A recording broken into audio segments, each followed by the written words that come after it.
நடிகர் சிவாஜி கணேசனின் அன்னை இல்லம் வீட்டை ஜப்தி செய்ய பிறப்பித்த உத்தரவை நீக்க கோரி மனு தாக்கல் செய்யப்பட்டிருக்கிறது. இது குறித்து நமது தலைமைச் செய்தியாளர் சிவா தரும் தகவல்களை கேட்கலாம். அன்னை இல்லம் சென்னையின் அடையாளம். நடிகர் திலகம் சிவாஜி கணேசனின் அன்னை இல்லம் தொடர்பான பரபரப்பான செய்திகள் சில நாட்களுக்கு முன்பு வந்தது. தற்போது அவரது மகன் நடிகர் பிரபு சார்பில் மனு தாக்கல் செய்யப்பட்டிருக்கிறது. இது குறித்து நீதிமன்றத்தில் விசாரணைக்கு வரும் என்றும் எதிர்பார்க்கப்படுகிறது. உங்கள் விரிவான கள நிலவரத்தையும் ஆய்வறிக்கை என்ன தகவல்களை தரலாம். உங்கள் நேரம் சிவா.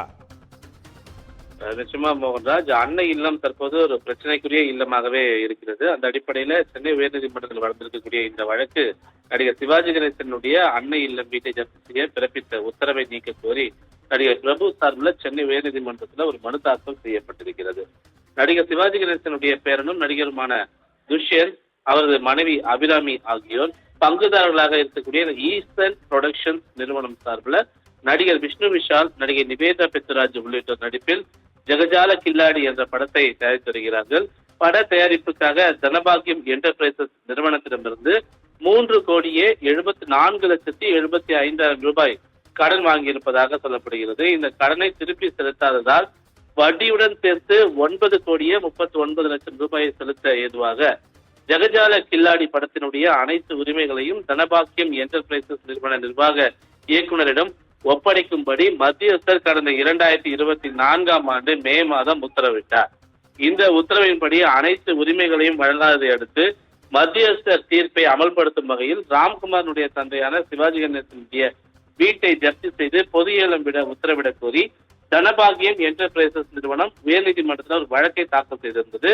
இந்த வழக்கை விசாரித்த உயர்நீதிமன்றம் நடிகர் திலகம் சிவாஜி கணேசனுடைய வீட்டை ஜப்தி செய்ய உத்தரவு பிறப்பித்திருந்தது. இந்த நிலையில்தான் அன்னை இல்லம் வீட்டை ஜப்தி செய்ய பிறப்பித்த உத்தரவை நீக்க கோரி நடிகர் பிரபு சென்னை உயர்நீதிமன்றத்தில் ஒரு மனுவை தற்போது தாக்கல் செய்திருக்கிறார். அந்த மனுவில் நடிகர் சிவாஜி கணேசன் உயிருடன் இருந்த போதே அன்னை இல்லம் வீட்டை தனக்கு உயில் எழுதி வைத்துள்ளதாகவும் இதற்கு தனது சகோதரரும் சகோதரிகளும் ஒப்புக்கொண்டதை அடுத்து தனது பெயரில் பத்திரம் பதிவு செய்யப்பட்டுள்ளதாகவும் அவர் தெரிவித்திருக்கிறார்.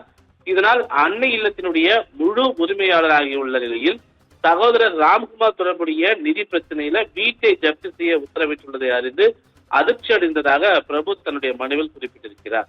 தனது பெயரில் அன்னை இல்லம் பத்திரப்பதிவு செய்யப்பட்டுள்ள நிலையில் சகோதரர் ராம்குமாருக்கு எந்த உரிமையும் இல்லாததால் வீட்டை ஜப்தி செய்ய பிறப்பித்த உத்தரவை நீக்க வேண்டும் என்று அவர் கோரியிருக்கிறார். இந்த மனு நீதிபதி அப்துல் குத்தூஸ் முன்பு அடுத்த வாரம் விசாரணைக்கு வரும் என்று எதிர்பார்க்கப்படுகின்றது. ராம் மோகன்ராஜ், அதாவது அன்னை இல்லம் ஜப்தி என்ற உடனே பல அதிர்ச்சி தகவல்கள் வெளிவந்தன. தற்போது அன்னை இல்லம் சார்பாக பிரபு பெயரில் சிவாஜி கணேசன் உயில் எழுதி வைத்திருக்கிறார். அவரது அண்ணன் பணப்பிரச்சனைக்கும் அந்த அன்னை இல்லத்திற்கும் சம்பந்தமில்லை என்று மனு தாக்கல் விரிவான முக்கியமான தகவலை தந்ததற்கு நன்றி சிவா.